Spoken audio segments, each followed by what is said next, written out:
Jangan lupa subscribe YouTube channel Metro TV News dan pastikan untuk menyalakan lonceng notifikasinya.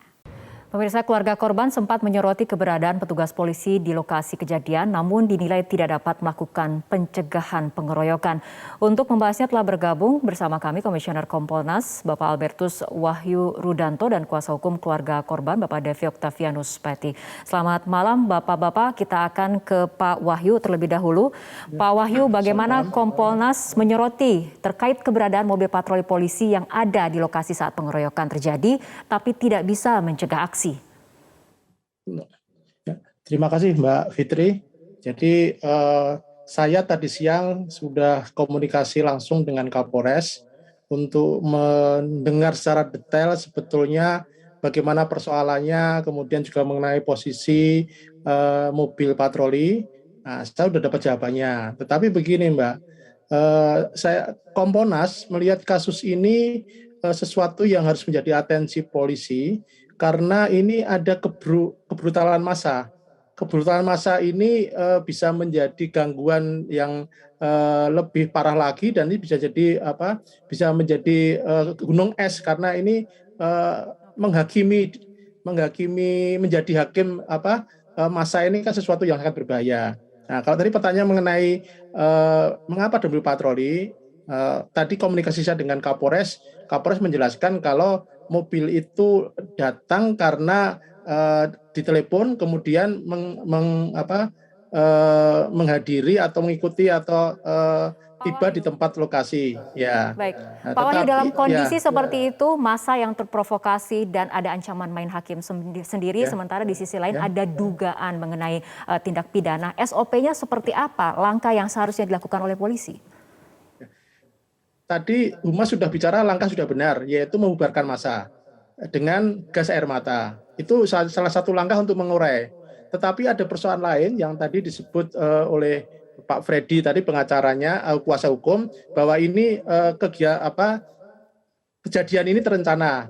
Saya kira dengan sekarang sudah ditahannya 5 tersangka dan tadi Kapolres menjanjikan kepada kami Kompolnas menyampaikan bahwa kasus ini tidak hanya berhenti di 5 tersangka, karena akan ada selain pendalaman juga penelitian dari CCTV, kemudian dari dengan bantuan teknologi informasi akan ada kemungkinan tersangka lain. Jadi Kompolnas terus terang akan memantau ini Mbak, karena ini aspeknya bukan sekedar aspek soal polisi salah melakukan SOP, tetapi juga bagaimana polisi membuat situasi itu aman, tenang, dan orang itu tidak takut. Jadi bagaimana tidak ada ketakutan itu yang menjadi persoalan. Ya, jadi saya kira poinnya di sana itu Mbak Fitri. Ya. Baik, Pak Wahyu, kita akan ke Pak David terlebih dahulu mengenai langkah yang dilakukan oleh polisi penyelidikan bahwa polisi sudah menetapkan 5 tersangka tapi tidak menutup kemungkinan akan ada tersangka baru lainnya. Bagaimana kemudian respon dari keluarga korban terutama dalam menanggapi perkembangan penyidikan yang dilakukan oleh polisi, Pak David? Malam Pak Wahyu, malam Mbak. Pihak keluarga pada dasarnya sangat berterima kasih dengan tindakan kepolisian. Apalagi sekarang di backup dari Polda Metro Jaya. Adapun mengenai 5 orang yang sudah ditetapkan sebagai tersangka, ini kalau menurut pengakuan tersangka tersebut bahwa mereka hanya melakukan tendangan.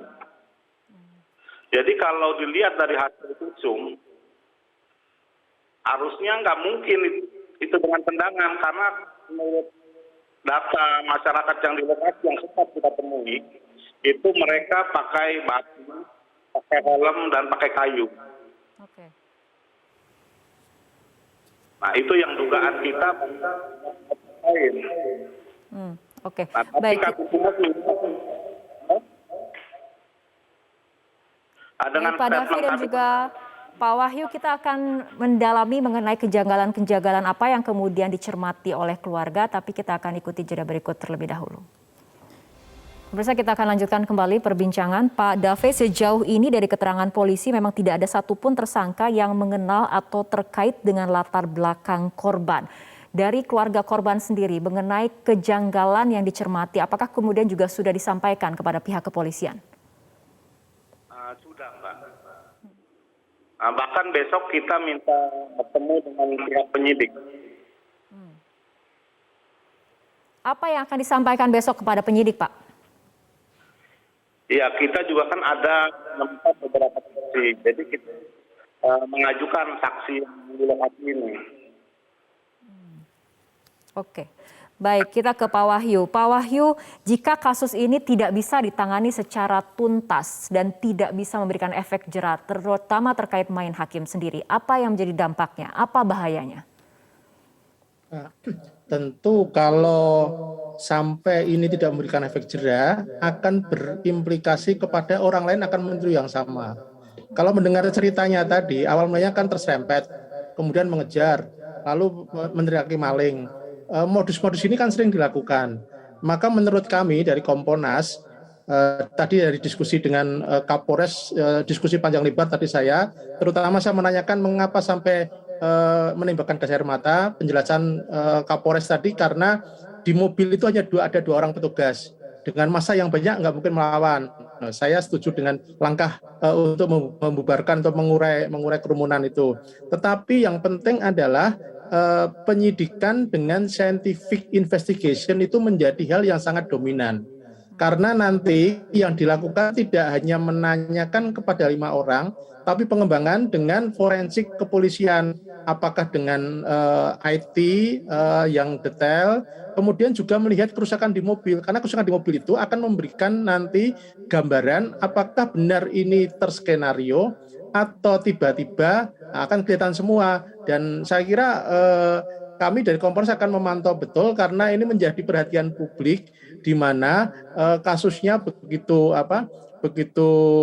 masif, orang begitu langsung datang banyak sekali. Ini kan tadi oleh pengacara disebut jagal, tetapi tingkat kejagalan seperti apa itu saya kira nanti penyidikan yang akan memberikan penjelasan. Gunanya pendidikan kan untuk memperjelas suatu perkara kan. Jadi harus benar-benar jelas. Nah, disinilah perlunya adanya peran teknologi yaitu forensik kepolisian melalui scientific investigation. Ya. Baik.